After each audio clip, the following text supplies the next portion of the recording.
Hey guys, it's Kate, and today I'm be doing a review on the new LORAC palette. So I got the Soleil one.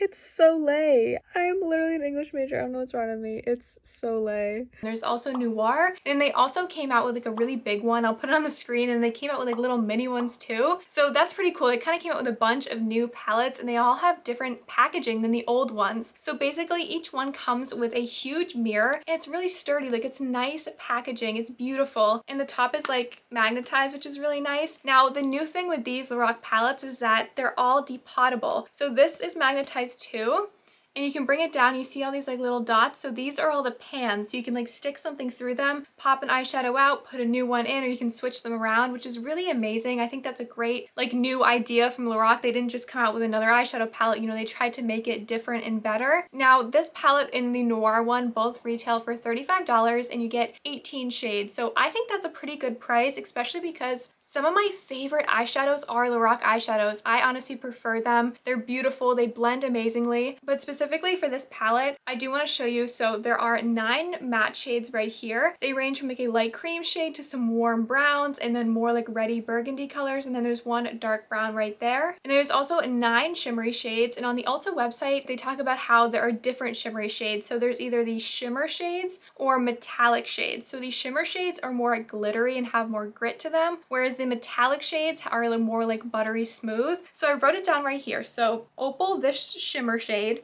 Quartz, Mirage, Desert Rose, and Euphoria, these are all the shimmer glittery base shades, where the other 4 are more like metallic-y and really buttery. Like, there's tons of pigment with them. You can probably see it in the swatches, which I'll insert later. So if you guys are really more interested in the eye look and the demo using this palette, I'm gonna put a timestamp right here and you can just skip to that. But before I do that, I'm gonna do swatches of every single shade. I'm just gonna swatch them on my arm for you guys on camera. But don't forget to subscribe and give this video a like, and I'm gonna get into the swatches. Okay, so we're going to be doing swatches. Here's an up close of the palette. Okay, so first we're going to be going in with the shade Warm Vanilla.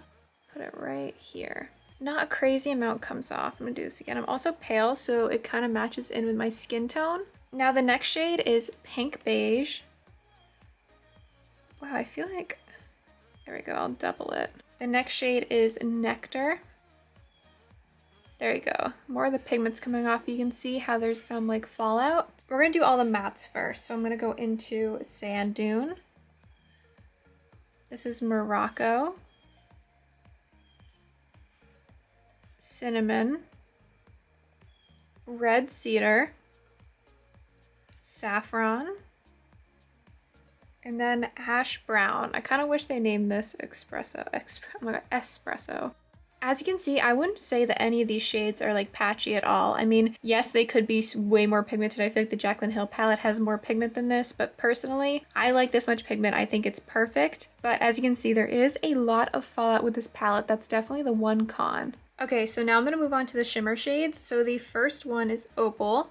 So see, I barely even touch it, and it's so pretty. Oh, sorry. The next one, I'm gonna be going into a Soft Pearl, which is super metallic-y. The next one is Aurora. Just when you touch these shades, they are so smooth and buttery. This one is Quartz, which is supposed to be the shimmer, even though honestly these formulas all seem identical to me so far. This is Mirage. Desert Rose, which the formula does seem a little bit different. It's still buttery, but it feels more like glittery. This is Mojave. I'm not saying that right. This is Warm Honey, and then Euphoria, which shout out to the show. But as you can see, all these shades are just so pretty, but I'm gonna jump right into the demo now. Now, the first transition shade we're gonna be going into is the shade Pink Beige, which honestly, it looks a little bit light, and at first I didn't think this would work as a transition shade, but I actually really like it. It's a very, very soft, peachy brown. And I'm gonna be going into my Morphe G24, which is a fluffy blending brush, and I'm just gonna put this in my crease and windshield wiper motions. I'm gonna start it lower like this and then slowly blend it up towards my eyebrow. I'm like hoping and praying right now that this turns out well. I don't know why. I did a whole look with a cut crease and just like everything went wrong, and then all the fallout got on my face makeup because I did my face makeup before, And this palette does have a lot of fallout, and I'm personally okay with that because the shades are beautiful, and normally I do my eyes first anyways, but I did my eyes last and the fallout got everywhere, and it just like I couldn't clean it up and it looked terrible and it like smudged. So do be aware of that with this palette. Now the next shade we're going to be going into is Sand Dune, which is a little bit darker and warmer of a shade, and I'm picking this up on the same brush, except with this I'm going to focus it lower and more so just in the crease. I'm really happy that LORAC decided to have 9 matte shades, like just as much as the shimmer, because even though all these browns may look very similar, like they're all very different. You can create lots of looks with them. And then down below there are some like warmer reddish browns, like more burgundy colors. It's just all the browns are so pretty and they're so universal. You can use them for so many things. Now we're going to be going into an even slightly warmer and darker shade. This is Cinnamon. It has a little bit of like red to it. And we're going to be taking this on the same brush again. And I'm focusing this even more like in the crease. I'm just gonna go along that line. All of these browns work really well together, so it's like it's very easy to create like an ombre look because they all just kind of go from like light to dark. Also, I think one of the reasons I made a mistake when I was doing my eyeshadow with these is that I kind of went in with a heavy hand. And with these shadows, some of them are very pigmented, so if you go in with a lot, it's going to be very hard to blend them out. And I struggled with that because I went in with a lot of the darkest brown shade, and it just kind of turned into mud on my eyes, and I got upset. So do go in with a lighter hand. Now, in order to blend this brown out a little bit more, I'm going to go in with a clean blending brush. This is my Sigma E35, and I'm just going to go along like the top of the blend, if that makes sense, like right along here to kind of blend out that line a little more. I think I'm going to take some of that transition shade, the really light peach one. It's called Pink Beige, and I'm just going to use this to kind of blend out the edges a little more. Now I'm going in with my Morphe M433 brush, which is a more like pinched blending brush, and I'm going into the shade Red Cedar, which is a very, very warm brown. And then I'm also going to slightly bring it in. Okay, yeah. All of these shades, honestly, the formula is extremely similar. All of the mattes, I'd say, have the exact same formula. Like, there's no duds or anything. They all blend just as well as the next one does. Hello, Cleo. Now, to blend this out, I'm going to go into that brush that we used a few times by Morphe and kind of blend out the edges a little bit.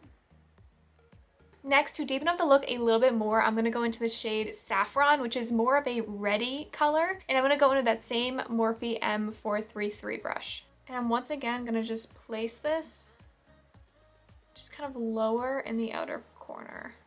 And I'm also going to bring it in again along that kind of crease. Then I'm going to go in with that same Morphe G24 and blend this out a little bit.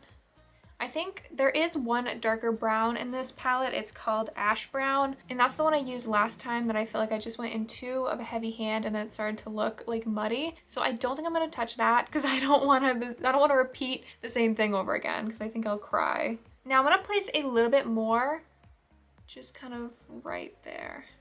I do notice with some of these shades, they do blend out so easily that sometimes you do lose the pigment, which is sort of a con, but for me, I don't really mind going back in as long as they blend out well. So I'm just going to tap this right in that outer corner, but I'm not really going to blend it yet. So as I mentioned in my intro, some of these like shimmery shades, I guess that's the only way I can describe them, are either shimmer or they're metallic, but I'm going to be going into the shade Mojave. Oh my god, I don't know if I'm saying that right, but this is a metallic, so it's more a buttery shimmer. So what I'm going to do is I'm going to take this on my Morphe M421 brush, which looks like a very, very small like concealer brush. It's amazing for applying product on the lid. And I'm going to spray both ends because it says online that these shades are meant to be used wet or dry. And personally, I prefer wet. I just feel like the pigment comes off so much better. So I'm just going to place this. If you're going to buy this palette for any reason, honestly, buy it for the shimmery shades. They are beautiful.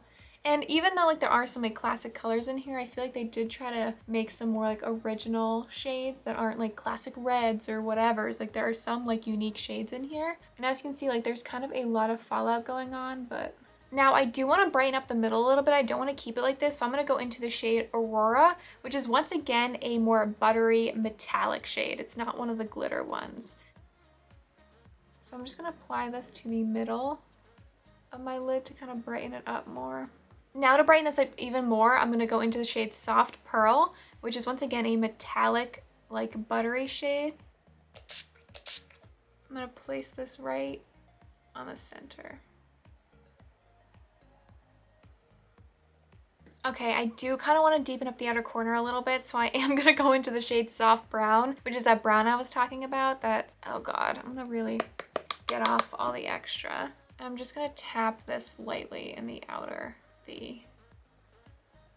Okay, so for mascara, I'm going to go into my CoverGirl Clump Crusher on my lower lashes, and then for my upper ones, I'm going to go in my L'Oreal Voluminous Lash Paradise. Now, I am going to do this off camera just because in every video I show you guys my mascara, so I figured you've probably already seen it. I'm also going to use my House of Lashes lashes in the shade type Fairy Noir. They look like this. So the next time you'll see me will be in the outro. Okay, so this is the end of the video. I really hope you guys enjoyed. I ended up not doing anything on my lower lashes. I was watching some YouTubers and they were talking about how they stopped because they like, it kind of like elongates your eye more. I don't know. I'm trying it out. I do feel like bare because there's nothing there, but I think I like it. Anyways, about the palette, honestly, some of my favorite eyeshadows are LORAC eyeshadows. I just think they blend so well and they're really beautiful shades, especially because some of these are more buttery, where some are more glittery. So I can kind of like experiment with both types. But if you're someone who loves the shades, go for it. Like there's no flaws with this palette. I don't see any shades that are duds. They're all really, really good. The formulas are so blendable and smooth. The only con is obviously the fallout. As you saw, it got everywhere, all over my eyes. But I don't know, it doesn't really bother me too much unless you're someone who does your eyeshadow after your face makeup. You might need to like put something there so that it doesn't mess up your makeup. But other than that, I really like the palette. I am so excited to keep using this and I'll probably do another tutorial soon. But if you guys like this video, don't forget to give it a thumbs up and subscribe if you're new. I post every 3 days and I'll see you in my next video.